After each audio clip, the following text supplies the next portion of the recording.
हाथरस के लिए प्रियंका गांधी और राहुल गांधी रवाना हो चुके हैं। सीधी तस्वीरें हम आपको दिखा रहे हैं। आप देख सकते हैं कांग्रेस के कार्यकर्ता भारी संख्या में इस वक्त यहां पर मौजूद हैं और प्रियंका गांधी और राहुल गांधी हाथरस के लिए रवाना हो चुके हैं। बड़ी जानकारी आपको दे रहे हैं। फिलहाल ये बड़ी खबर सामने आ रही है, हाथरस के लिए प्रियंका गांधी और राहुल गांधी रवाना हो चुके हैं, क्योंकि जिस तरीके से लगातार हमने देखा कि प्रियंका गांधी इस पूरे मामले पर सक्रिय नजर आ रही थी और हाथरस के लिए प्रियंका और राहुल गांधी निकल चुके हैं। आपको बता दें कि भारी भीड़ जिस तरीके से आप देख रही हैं, ये तस्वीरें जहां पर कांग्रेस के कार्यकर्ता मौजूद हैं और ये भी खबर सामने आ रही है कि हाथरस में धारा 144 लागू कर दी गई है। वहां पर अधिक संख्या में लोगों को इकट्ठा होने की इजाजत नहीं दी गई है। किसी भी आने जाने वालों को पूरी तरीके से चेक किया जा रहा है और किसी को भी हाथरस की सीमाओं में प्रवेश नहीं करने दिया जा रहा है। ऐसे में सवाल है कि हाथरस के लिए प्रियंका गांधी और राहुल गांधी यहां से निकल चुके हैं। अब देखना यह होगा कि कितनी मुश्किलों के बाद वो हाथरस पहुंचते हैं, क्योंकि आपको जानकारी दे दे कि इस वक्त सीधी तस्वीरें डीएनडी से हम आपको दिखा रहे हैं, जहां पर कांग्रेस के कार्यकर्ता भारी संख्या में इस वक्त मौजूद हैं और हाथरस में पीड़ित के परिवार से मुलाकात करने के लिए प्रियंका और राहुल गांधी जा रहे हैं और 10 जनपद से वो रवाना हो चुके हैं और कुछ ही देर में वो हाथरस पहुंचेंगे, जहां पर वो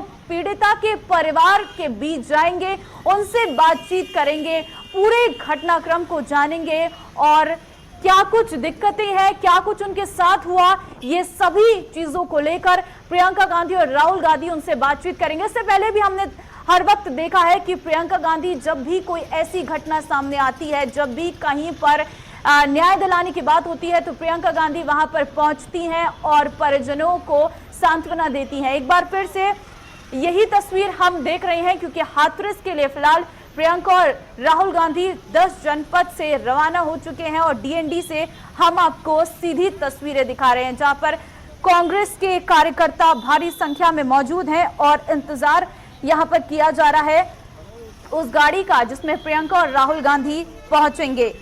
हाथरस आज उन्हें पहुंचना है, क्योंकि जिस तरीके से हमने देखा कि हाथरस में एक पीड़िता के साथ गैंगरेप की घटना को अंजाम दिया गया और उसके बाद वहां पर पुलिस का भी एक अमानवीय चेहरा सामने आया।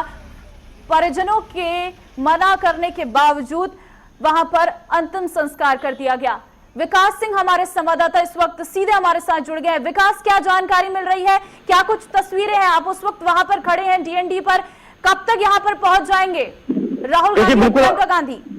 बिल्कुल कुछ ही देर में 2-5 मिनट में डीएनडी पहुंचने वाली। उस समय लेकर पूरी भारी पुलिस मौके पर है और कांग्रेस कार्यकर्ता और भीम आर्मी की भी लोग जो है पहुंच चुके हैं और नारेबाजी कर रहे हैं। तमाम जो अभी भी पुलिस से बात की जा रही तो कह रहे हैं कि रूटीन चेकिंग को लेकर की जा रही है, लेकिन साफ साफ ये नहीं कहा जा रहा है कि प्रियंका गांधी को रोकने के लिए कहा जा रहा है। वही कांग्रेस कार्यकर्ताओं का कहना है अगर प्रियंका गांधी को रोका गया तो हम किसी भी हद तक गुजर जा सकते हैं। अभी कुछ ही भारी संख्या में कांग्रेस डीएनडी पहुंच चुके हैं, जहां पर उनके लिए खड़े हैं और कुछ ही देर बाद वो प्रियंका गांधी पहुंचेगी और तमाम लोग जो उनके साथ आ रहे हैं और कई नेता उनके साथ प्रियंका गांधी साथ है, साथ ही पुलिस फोर्स अपने पूरी फोर्स साथ खड़ी है रोकने के लिए। लेकिन कहीं ना कहीं बात की जा रही है उनसे, तो कहने का हमारी रूटीन चेकिंग है, तमाम चीजें हैं जो बता रही है। लेकिन फिलहाल जो है सारे तमाम नेता और भीम आर्मी के लोग जो है पहुंच चुके हैं और पुलिस भी यहाँ मुस्तैद है उनको रोकने के लिए।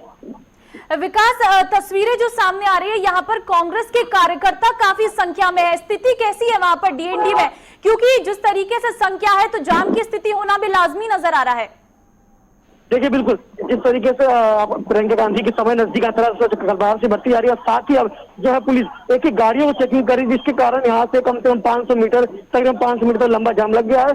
साथ ही कांग्रेस कार्यकर्ता नहीं कि न्याय दिलाने के लिए पूरा डीएनडी गूंज उठा है कि न्याय से सिर्फ उस लड़की पीड़ित लड़की को लेकर न्याय उठा है। साथ ही पुलिस अब गाड़ी चेकिंग कर रही है, क्योंकि अब कलकलबाहट तेज हो गई है।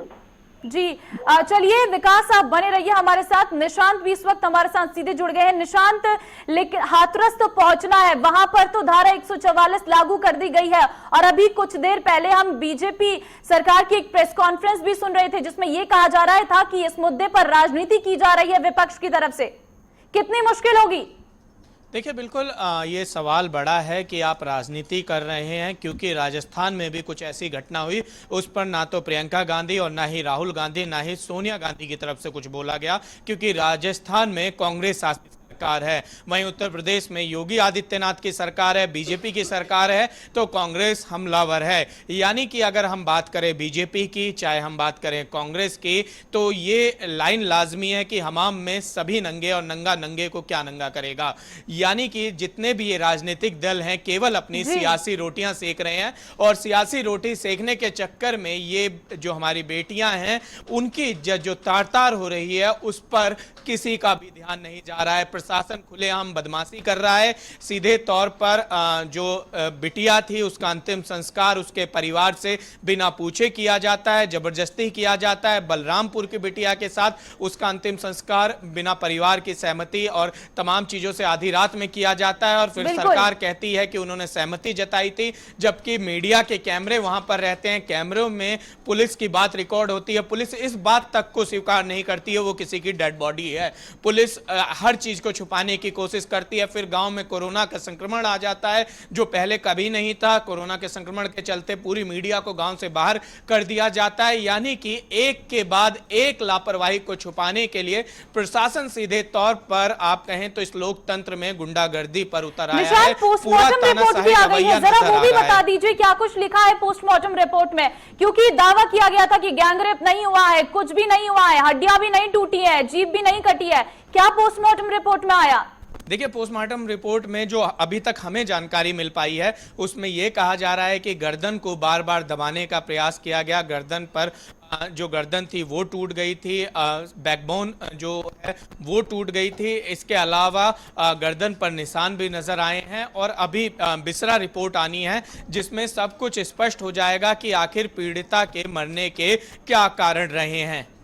बिल्कुल निशांत, लेकिन अगर बात करें इतने सारे प्रूफ होने के बावजूद आखिर क्यों इस मामले को दबाया जा रहा है? क्यों वहां पर धारा 144 लगा दी गई? अचानक से कोरोना का संक्रमण भी हो गया, मीडिया को भी दूर कर दिया गया। कब तक आवाज दबाएगी सरकार? इस मामले में आरोपियों को गिरफ्तार किया है, उनके खिलाफ जांच शुरू हो गई है, लेकिन प्रशासन और सरकार अपनी इज्जत बचाने के लिए तमाम ये हथकंडे अपना रहा है कि मीडिया को पीछे रखने, दल के नेताओं को जाने दीजिए। जिस तरीके से उस लापरवाही के बाद शर्मनाक। बिल्कुल निशांत, अब बने रहिए। विकास हमारे साथ जुड़े हुए हैं। विकास, क्या जानकारी मिल रही है फिलहाल? टीएनडी में क्या तस्वीरें, कितना टाइम और लगेगा, क्या कुछ वहां पर समय पता चल रहा है?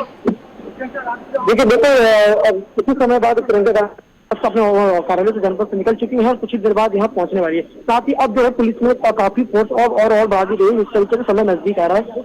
उसके बाद जो है पुलिस फोर्स बढ़ा दी गई। साथ ही अब कांग्रेस के कार्यकर्ता भी सड़क पे आ चुके हैं और उनको इंजर करने के लिए वहाँ पहुंच चुके हैं। और साथ ही अब पुलिस जो आगे धीरे धीरे बढ़ती जा रही है, पुलिस का कहना ये है कि हम गाड़ी में चेकिंग करें, रूटीन चेकिंग करें। फिलहाल जो तस्वीर दिखाई दे रही है जो ग्राउंड पे, वो है कि गाड़ियों की लंबी कतार लग गई है, क्योंकि पुलिस की गाड़ियों को चेकिंग करेगी, ऐसा ना हो कि प्रियंका गांधी निकल जाए और वहाँ हथल तक पहुंचे। क्योंकि कि वहाँ से हथल तक नहीं पहुंचे देना, क्योंकि वहाँ पे गाड़ी लागू कर दीजिए। साथ ही यहाँ भी यहाँ से जो बाहर है, यहाँ से नोएडा से ढाका से पहुंचता है, उसको लेकर यहाँ पे तकरीबन भारी पुलिस फोर्स करके थे। तो बात की जाए लॉकडाउन को लेकर, तो लॉकडाउन में रूटीन चेकिंग करती है, जिसके बारे में चेकिंग हटा दी गई।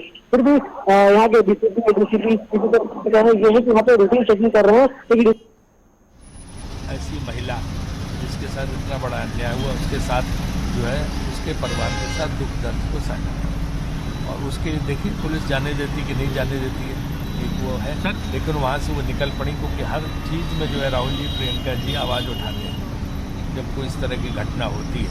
बलरामपुर में भी घटना हो गई है, तो उसके लिए भी उन्होंने बयान दिया है। तो इसलिए हम सब लोग उधर जाने के लिए यहाँ पर इकट्ठा हुए। सर, सुरक्षा को देखा जाए तो लगता नहीं कि डीएनडी क्रॉस करने दिया जाएगा। और दूसरी बात, देखिए हम अपना प्रयास पूरा करेंगे, बाकी तो पुलिस क्या करती है देखने की बात है। वैसे यूपी पुलिस सर गांव में भी किसी के एंट्री पर बैन लगाई हुई है एक तरह। हाँ, वो तो चाहते नहीं कि कोई जाए, कोई मिले, कोई उनका दुख दर्द बांटे। यही सब अन्याय के खिलाफ तो लड़ाई है।